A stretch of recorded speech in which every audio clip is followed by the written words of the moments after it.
आज का हमारा टॉपिक है thermal stresses and thermal strains. ये थर्मल स्ट्रेसेस और स्ट्रेन्स जो हैं ये भी एक तरह से एक्सटेंशन ऑफ बार ही होता है, लेकिन इसमें क्या है ना, यहाँ पे कोई लोड नहीं लग रहा होता। यहाँ पे जो अफेक्ट करता है, देखो यहाँ पे कोई लोड नहीं लग रहा होता। अब तक जो हमने केसेस देखे अपने एक्सटेंशन ऑफ बार के, उसमें लोड लगा होता था, बट यहाँ पे जो वैल्यू होती है लोड की वो 0 होती है। यहाँ क्या होता है, हम इस मेटेरियल को, सपोज ये मेरा मेटेरियल है, इसको हम क्या करते हैं, यहां से हीट कर रहे होते हैं, इसको हम करते हैं हीट। तो इस हीटिंग की वजह से इसमें सबसे पहले क्या आ जाता है, स्ट्रेन आ जाता है। अभी तक क्या था, जो हमने हमारा जनरल एक पैटर्न पढ़ा था कि पहले लोड लगाया, लोड से क्या आ गया स्ट्रेस, स्ट्रेस से आ गया स्ट्रेन। एक हमने ये अपना जनरल पैटर्न देखा था। बट यहां क्या होता है ना, यहां पे जैसे हम हीट करते हैं तो पहले स्ट्रेन आ जाता है। उस स्ट्रेन को हम कहते हैं थर्मल स्ट्रेन। Thermal strain. अब ये थर्मल स्ट्रेन क्यों है, क्योंकि हीट की वजह से है ना। थर्मल का मतलब होता है हीट, एनर्जी, टेम्परेचर, वही, ठीक है। तो थर्मल स्ट्रेन सबसे पहले आ जाता है। देखो ये आ गया थर्मल स्ट्रेन।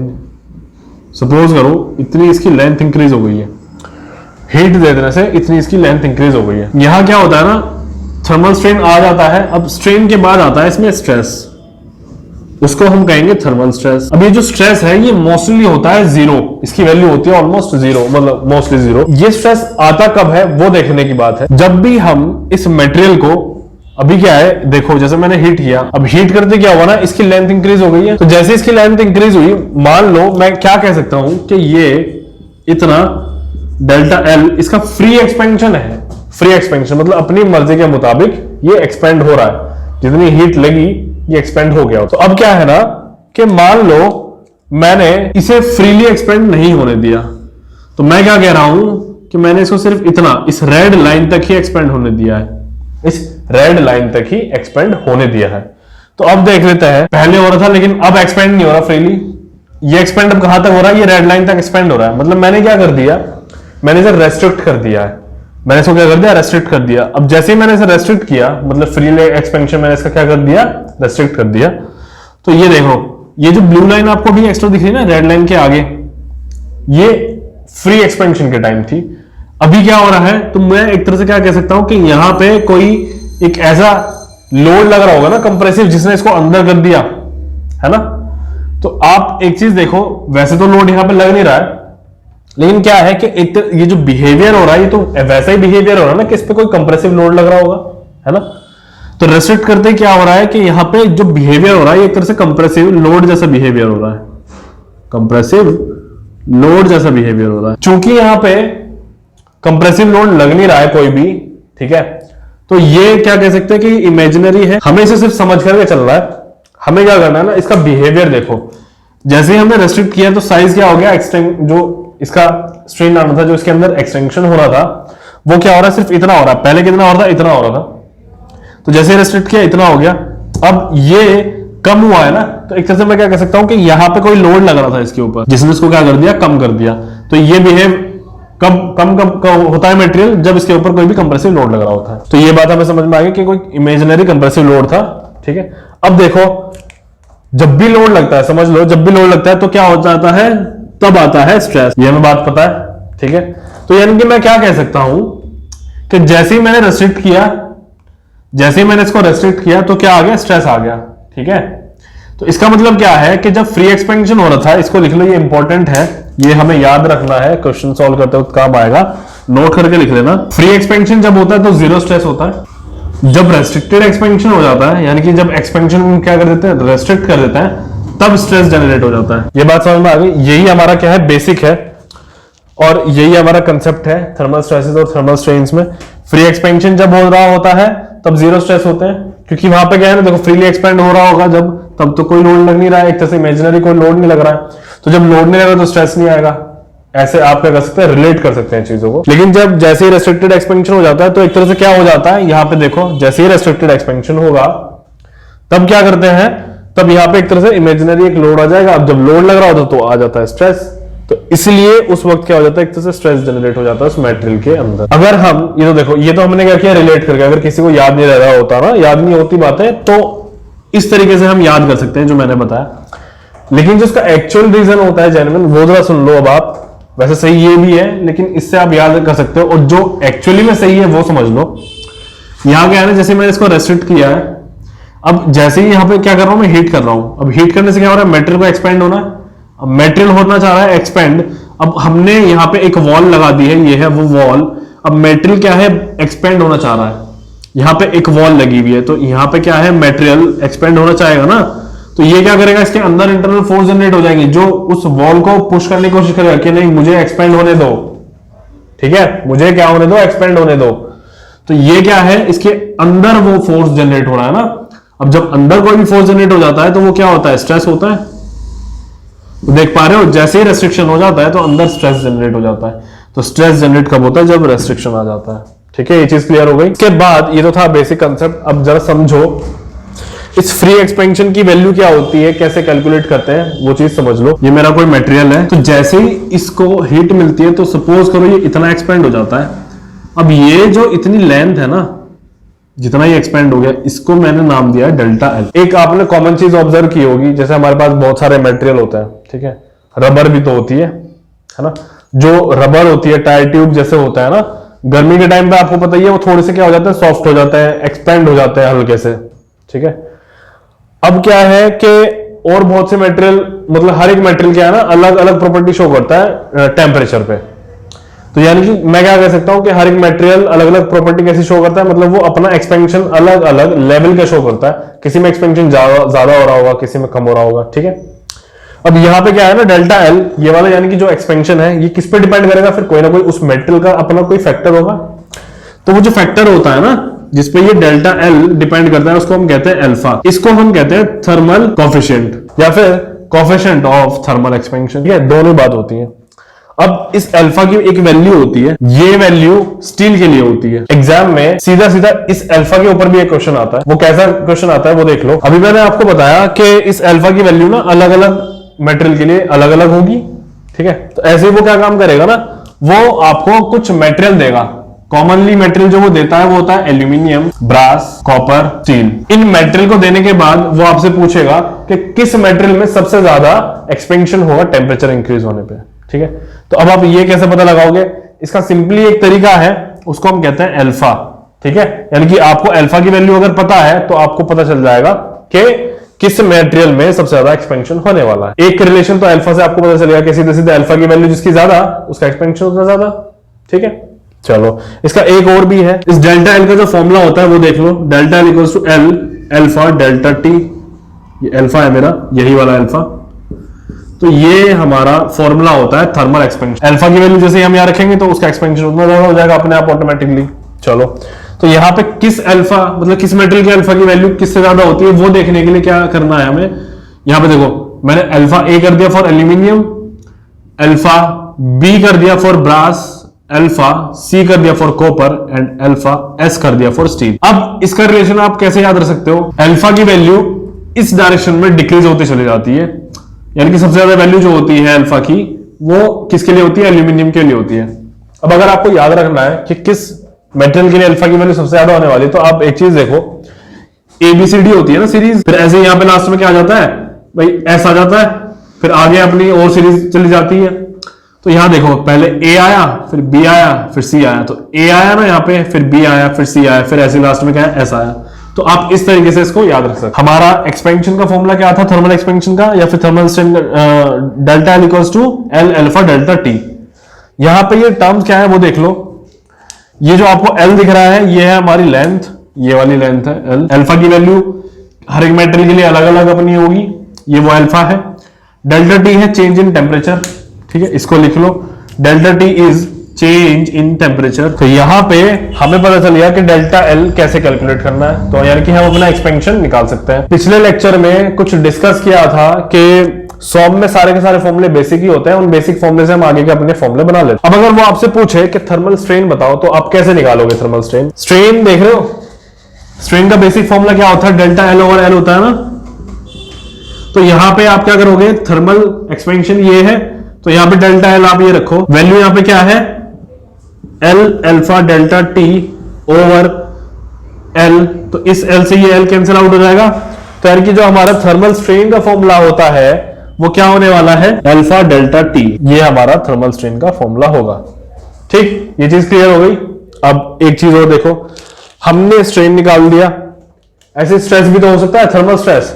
तो फिर से उसी तरीके से जो हमारा थर्मल स्ट्रेस है वो कैसे निकाल लेंगे। हमें स्ट्रेस का और स्ट्रेन का रिलेशन पता है, क्या होता है relation, stress equals to epsilon, यानी कि स्ट्रेन, और ये क्या है, E, Young's modulus. Thermal strain को हम रिप्रेजेंट कैसे करते हैं वो देख लो, हम इसे एप्सिलॉन टी से रिप्रेजेंट कर सकते हैं। तो यहां पे जब थर्मल स्ट्रेस की बात हो रही है तो थर्मल स्ट्रेस को हम कैसे रिप्रेजेंट कर सकते हैं, सिग्मा टी से, नीचे टी आ गया। तो इसके लिए जो रिलेशन बनने वाला है वो देखो क्या होगा, अल्फा डेल्टा टी, किसके लिए, एप्सिलॉन टी के लिए, स्ट्रेन के लिए है ना, ये देख रहे हो यहां पे। तो यहां पे क्या हो जाएगा, alpha delta T into E Young's modulus.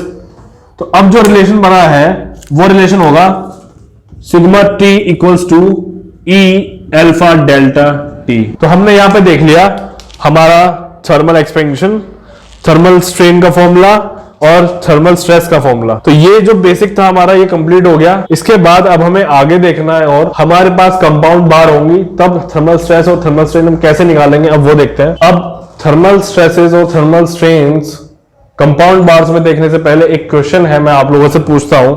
आपने एक चीज देखी होगी कि जब हम रिइंफोर्समेंट करते हैं, जब हम क्या करते हैं, रिइंफोर्समेंट करते हैं, किस में, कंक्रीट में स्टील की, है ना, कंक्रीट प्लस स्टील, ये वाला रिइंफोर्समेंट जब हम करते हैं। तो आप मुझे एक बात बताओ कि हम रिइंफोर्समेंट में यही दोनों मेटेरियल क्यों यूज करते हैं, मतलब कंक्रीट के साथ स्टील ही यूज करते हैं, क्यों, कुछ और मेटेरियल क्यों नहीं यूज करते, इसके लिए क्या जस्टिफिकेशन आप दोगे। इसका ना आंसर है वो कोएफिशिएंट ऑफ थर्मल एक्सपेंशन पे ही डिपेंड करता है, और वो क्या है कि कंक्रीट के लिए जो अल्फा सी की वैल्यू है ना वो ऑलमोस्ट इक्वल होती है अल्फा एस के लिए।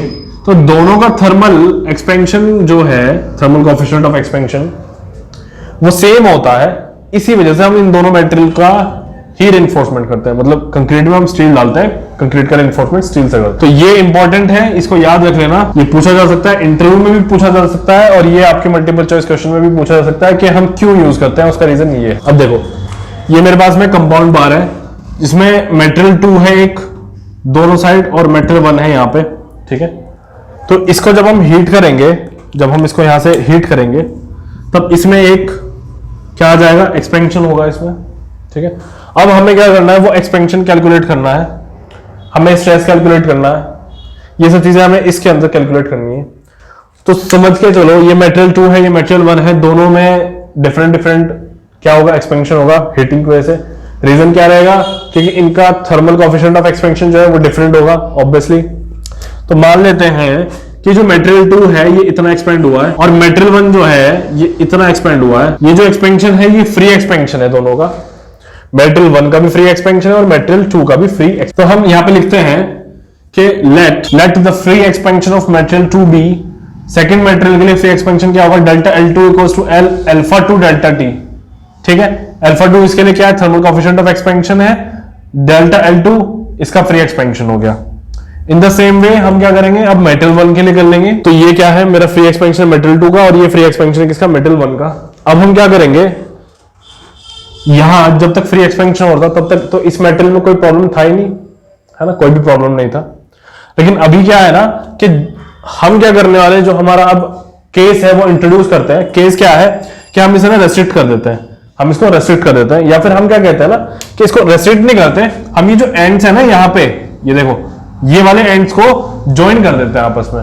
तो जैसे ही हम इसे ज्वाइन करेंगे तो यानी कि क्या है ना कि मेटेरियल 2 और मेटेरियल 1 का जो एक्सपेंशन होगा वो साथ साथ चलेगा, यही तो है सिंपली बात, ठीक है।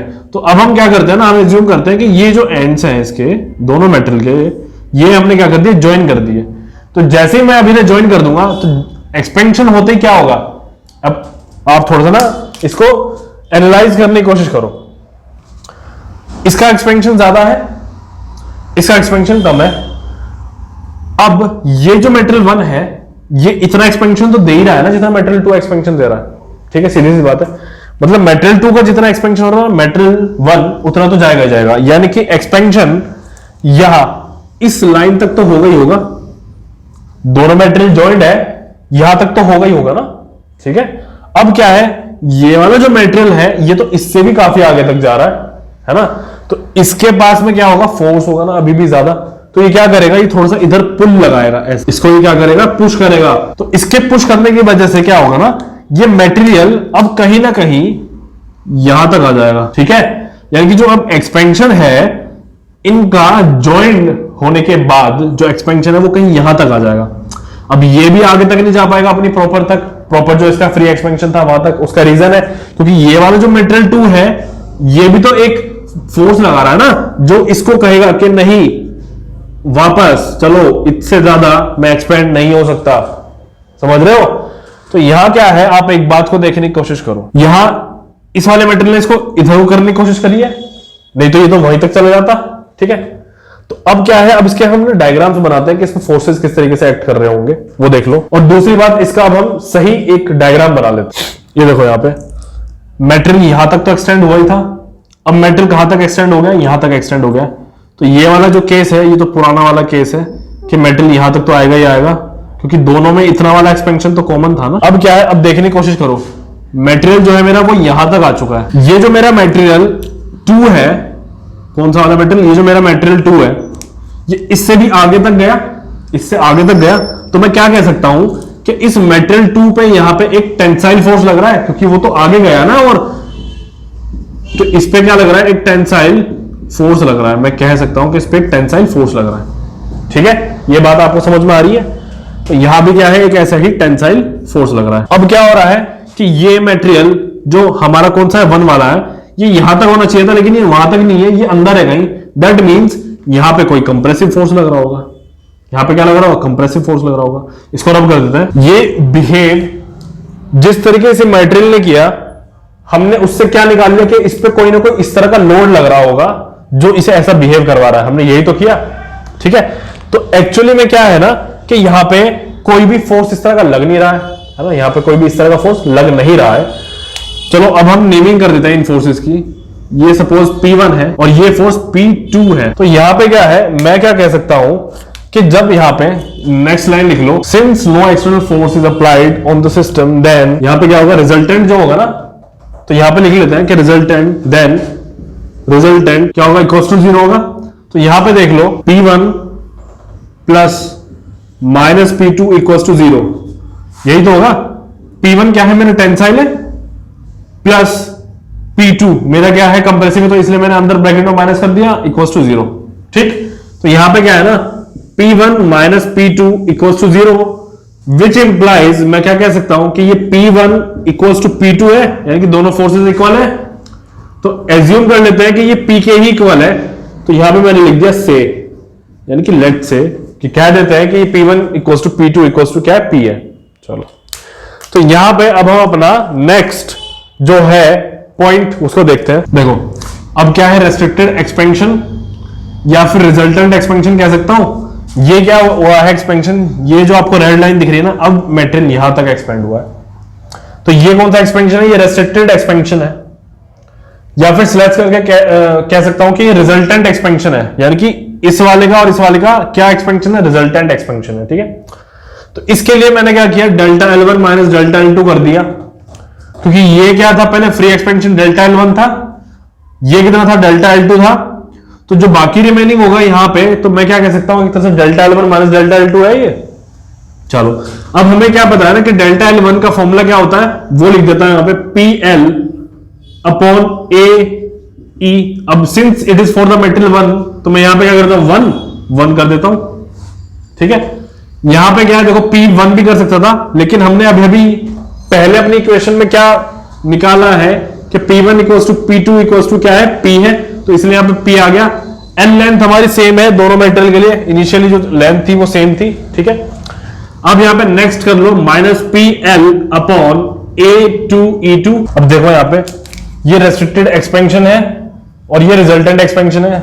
ये एक्सपेंशन क्या हो रहा है, यहां तक रेस्ट्रिक्टेड है ना। अब ये जो एक्सपेंशन रेस्ट्रिक्टेड है, मैं क्या कह सकता हूं कि ये रिजल्टेंट एक्सपेंशन भी है, क्योंकि इसका और इस वाले के फ्री एक्सपेंशन को जब मैं रेस्ट्रिक्ट कर दिया, उसके बाद एक रिजल्टेंट एक्सपेंशन बना, तो मैं क्या कह सकता हूं कि एक रिजल्टेंट एक्सपेंशन भी है।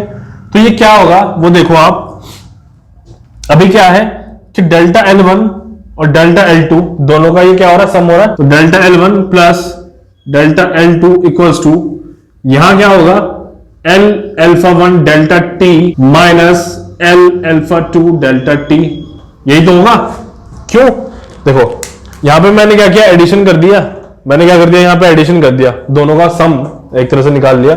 अब ये L अल्फा 1 डेल्टा T क्या था, इसका था। L अल्फा 2 डेल्टा T किसका था, इसका था, है ना। तो ये सबट्रैक्ट करके हमें मिल जाएगा हमारा रिजल्टेंट।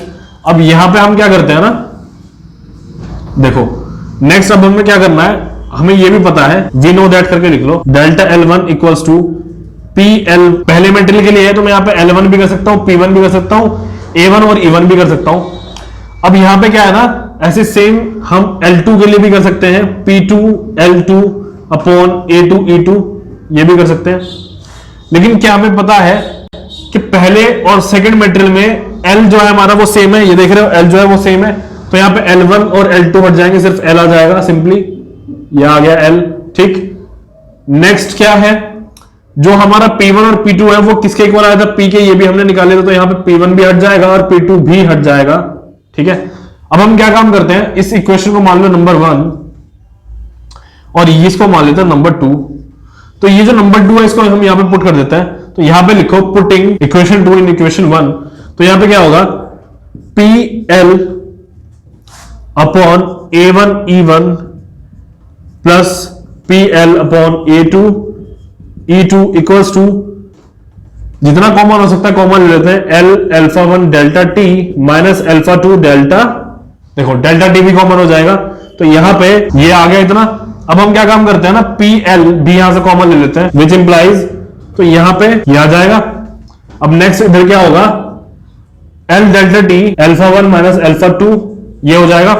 अब यहां से देखो L से L कैंसिल आउट हो गया, अभी जो P है ये इधर रहेगा, इसको इधर ले जाओ, तो जैसे ही हम ये करेंगे तो क्या बन जाएगा, P equals to delta T alpha 1 minus alpha 2 upon, ये इधर आ जाएगा 1 upon A1 E1 plus 1 upon A2 E2। चलो तो अब क्या है ना, ये देखो ये हमारा लोड निकालने का फॉर्मूला बन गया, इससे जो है हम डायरेक्टली लोड निकाल सकते हैं। किसमें, इसमें, कि P1 में कितना लोड होगा, P2 में कितना लोड होगा, ठीक है, ये चीज हम निकाल सकते हैं। अब क्या है ना कि क्वेश्चन में डायरेक्टली आप ये चीज तो निकाल लोगे कि एक्सपेंशन कितना हो रहा है, ये तो आप निकाल लोगे बड़े आराम से। देखो इस तरीके से आप निकाल सकते हो, ये भी एक फॉर्मूला है, ये भी क्या है, एक फॉर्मूला है, इस तरीके से आप निकाल सकते हो। लेकिन ये जो P लोड है ना, इसके ऊपर वो क्वेश्चन पूछेगा, ये है इंटरेस्टिंग, क्योंकि यहां पे क्या है, वैल्यू क्या होने वाली है, एक तरह से एज्यूम करेंगे ना, ये वैल्यू क्या एक तरह से अजम्पशन वाली वैल्यू है, तो ये वो वैल्यू है जो आपको कैलकुलेट करनी है। तो P equal to delta T alpha 1 minus alpha 2 upon में ये चीज पे आपको ध्यान देना है, ठीक है। इसके बाद हमारा thermal stress and thermal strain ये कंप्लीट हो गया। अब हम करेंगे हमारा नेक्स्ट टॉपिक, वॉल्यूमेट्रिक स्ट्रेन। अब वॉल्यूमेट्रिक स्ट्रेन है क्या, देखो सिंपली सबसे पहले तो आप इस स्ट्रेन को समझने की कोशिश करो। ये क्या था, चेंज इन डायमेंशन होगा अपॉन ओरिजिनल डायमेंशन होगा ना, अपॉन ओरिजिनल डायमेंशन। अब अलग अलग नाम हो सकते हैं, मान लीजिए लॉन्गिट्यूडनल स्ट्रेन की बात कर रहे हैं तो चेंज इन लेंथ आ जाएगा, अपॉन ओरिजिनल लेंथ आ जाएगा। शियर स्ट्रेन की बात करें तो चेंज इन, फिर क्या हो जाएगा, उसके हिसाब से अपनी डेफिनेशन बन जाएगी, है ना। तो यहां पे क्या है ना, स्ट्रेन उसके अकॉर्डिंग चेंज हो सकता है। अब अगर हम एरिया की बात करें कि एरिया स्ट्रेन, तो change in area upon original area. ऐसे अगर हम वॉल्यूम की बात करें ना, वॉल्यूमेट्रिक स्ट्रेन, तो यहां पे क्या होगा, क्या डेफिनेशन बनेगा वॉल्यूमेट्रिक स्ट्रेन का, अपॉन ओरिजिनल वॉल्यूम। ये हमारा फॉर्मूला बन जाएगा, ठीक है।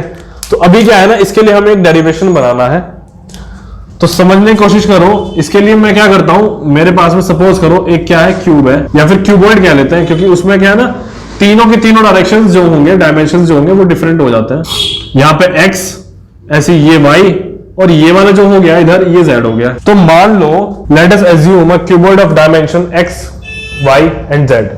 अब क्या है ना कि मैंने इसके ऊपर एक लोड लगाया, एक इधर लोड लगाया, एक यहाँ पे लोड लग रहा है, और एक इस वाले फेस पे ऐसे लोड लग रहा है। तो यहां क्या होने वाला है कि इसकी वजह से थोड़ा थोड़ा चेंज आएगा। तो यहां पे नेक्स्ट मान लो कि जो चेंज इन लेंथ है वो dx, dy और dz आया है, ठीक है, किसमें, डायमेंशन में, किसकी वजह से, अप्लाइड लोड की वजह से, due to the load applied. अब हमें क्या करना है ना, हमें निकालनी है वॉल्यूम, और फिर चेंज इन वॉल्यूम निकाल लेंगे, ठीक है।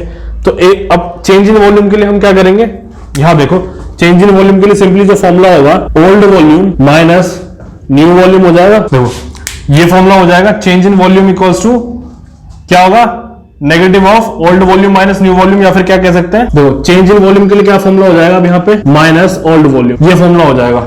चेंज इन वॉल्यूम के लिए क्या फॉर्मूला होगा, new volume minus old volume. अब हम क्या करेंगे, हम अपनी न्यू वॉल्यूम जो है वो कैलकुलेट कर लेते हैं। तो देखो इसमें न्यू वॉल्यूम कैसे कैलकुलेट होनी है, यहाँ पे dx चेंज लेंथ है किसमें, x में, तो इसके लिए क्या होगा x plus dx new length हो गई, इंटू कर दूं y dy हो जाएगा, y प्लस dy, ऐसे यहाँ पे हो जाएगा z प्लस dz हो जाएगा।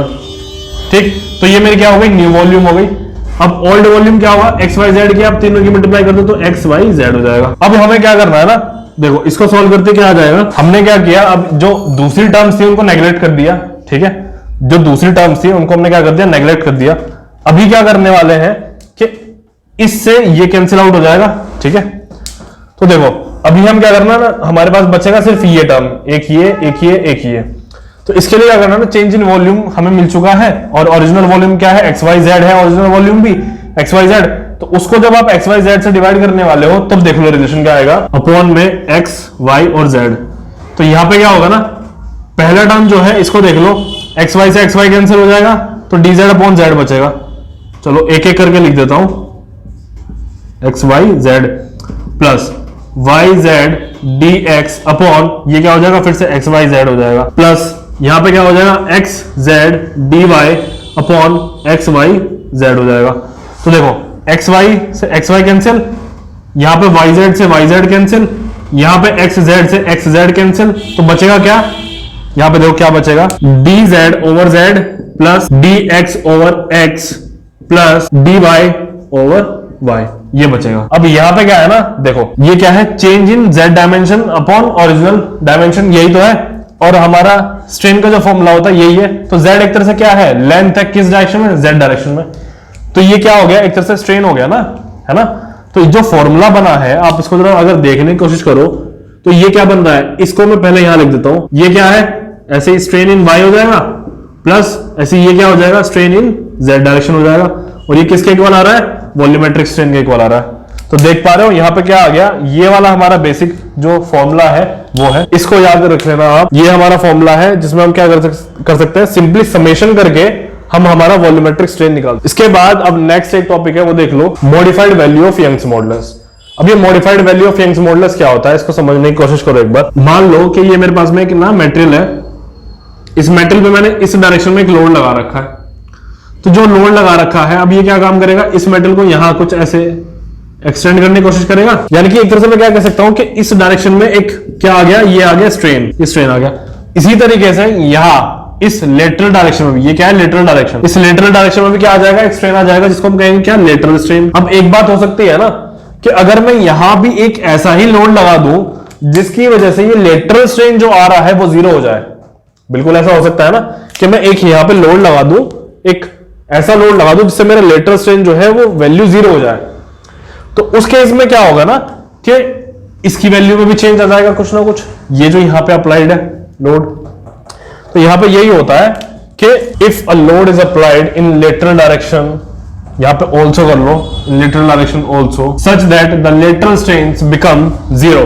तो यहां पे क्या है ना, एक लोड तो लग ही रहा है, किस डायरेक्शन में, लॉन्गिट्यूडनल डायरेक्शन में। अब इसकी वजह से यहां पे एक स्ट्रेन आ गया। अब ये वाला जो स्ट्रेन है अगर मैं इसे जीरो कर दूं एक लोड लगाने के बाद में, तो यहां पे क्या होता है ना, हमारे यंग्स मॉडुलस की वैल्यू चेंज हो जाती है। देखो in this case the ratio of stress strain changes. इस केस में क्या होगा ना कि हमारे स्ट्रेस स्ट्रेन की जो वैल्यू होती है या फिर कह सकते हैं रेशियो जो होती है ना वो चेंज हो जाती है। तो इस केस में ई की वैल्यू चेंज हो जाती है और उसको हम क्या कहते हैं, फिर नई वैल्यू आ जाती है। ये देखो तो यहां पे क्या है ना कि जब ई की वैल्यू चेंज हो जाती है उसको हम कहते हैं modified value of Young's modulus. उसको डिनोट करते हैं ई एम से, ई नीचे small M and is given by, उसको हम एक फॉर्मूले से वैल्यू को देते हैं। वो क्या होता है, फॉर्मूला देते हैं E M equals to 1 minus mu upon 1 minus mu minus 2 mu square. अब यहाँ पे क्या है, ये जो म्यू है ये पॉइजन्स रेशो होता है, ठीक है, ये म्यू क्या होता है, पॉइजन्स रेशो होता है। अब हमें पता ही है म्यू क्या है, minus lateral strain upon longitudinal strain. अब यहां एक बात को देखने की कोशिश करो, कि जब लेटरल स्ट्रेन हमने 0 कर दिया है ना, और लॉन्गिट्यूडनल स्ट्रेन भी आ रहा है, तो एक तरह से इसमें दोनों का रोल है ना, तो दैट मींस पॉइजन रेशो का रोल है, तो इसलिए फॉर्मूले में यहां पे क्या है, पॉइजन रेशो आया है। ठीक है, तो हमारा जो सबसे पहला चैप्टर है वो कंप्लीट हो गया। अब इसके बाद में हम अपने कंपाउंड स्ट्रेसेस एंड स्ट्रेन्स करेंगे, जिसमें हम क्या है कि डिफरेंट प्लेन्स पे स्ट्रेसेस की वैल्यू निकालना सीखते हैं। सपोज करो यहां पे एक लोड लगा है P, या फिर हम कह सकते हैं, हम सिंपली चलो स्ट्रेस ही कह देते हैं कि यहां पे एक स्ट्रेस लगा है, तो इस स्ट्रेस की हमें ना एक वैल्यू निकालनी है, किस एंगल पे, थीटा एंगल पे एक प्लेन है, उस प्लेन पे हमें इसकी वजह से एक वैल्यू निकालनी है नॉर्मल स्ट्रेस की, जिसको हम कहते हैं सिग्मा थीटा। तो इस तरह के क्वेश्चंस अब हम सॉल्व करेंगे, या फिर इस तरह का टॉपिक अब हम पढ़ेंगे नेक्स्ट अपने लेक्चर में, जिसको हम कहते हैं कंपाउंड स्ट्रेसेस एंड स्ट्रेन्स। ठीक है,